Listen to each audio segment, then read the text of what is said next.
আমি এখন রয়েছি কুয়াকাটার জিরো পয়েন্টে। ঘূর্ণিঝড় রিমালের প্রভাবে উপকূলীয় এলাকায় ঝড়ো হাওয়া বয়ে যাচ্ছে এবং এই ঘূর্ণিঝড় রিমালের প্রভাবে উপকূলীয় এলাকা পায়রা বন্দরকে 10 নম্বর মহাবিপদ সংকেত দেখিয়ে দিতে বলা হয়েছে। অপরদিকে এই ঘূর্ণিঝড় রিমাল পায়রা বন্দর থেকে 200 কিলোমিটার দূরত্বে অবস্থান করছে।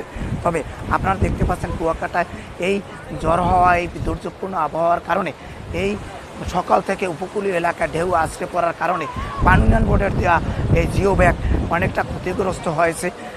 অপরদিকে এই উপকূলীয় এলাকার এই ঘূর্ণিঝড়ের প্রভাবের কারণে এই দুলসার ইউনিয়নের অনন্তপাড়ায় শরীফ নামের এক যুবক তার ফুপু এবং বোনকে আশ্রয়কেন্দ্রে নিয়ে আসার পথে তাকে ভাসিয়ে নিয়ে যাওয়া 1 ঘন্টা পরে তাকে উদ্ধার করেছে বলে জানিয়েছে স্থানীয় ইউপি চেয়ারম্যান।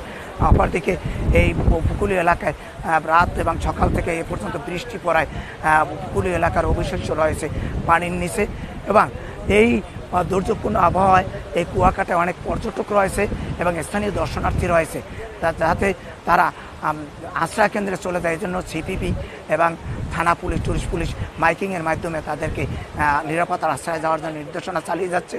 অপরদিকে উপজেলা প্রশাসন, জেলা প্রশাসন সব দপ্তরই দুর্যোগ ও ত্রাণ মন্ত্রণালয়ের প্রতিমন্ত্রী অধ্যক্ষ মহিবুর রহমান নির্দেশনা দিয়েছেন যাতে এই উপকূলীয় এলাকায় যাতে কোনো সমস্যা না হয়, সকলেই নিরাপত্তার আশ্রয়ে থাকে, এজন্য নির্দেশনা দিয়েছেন।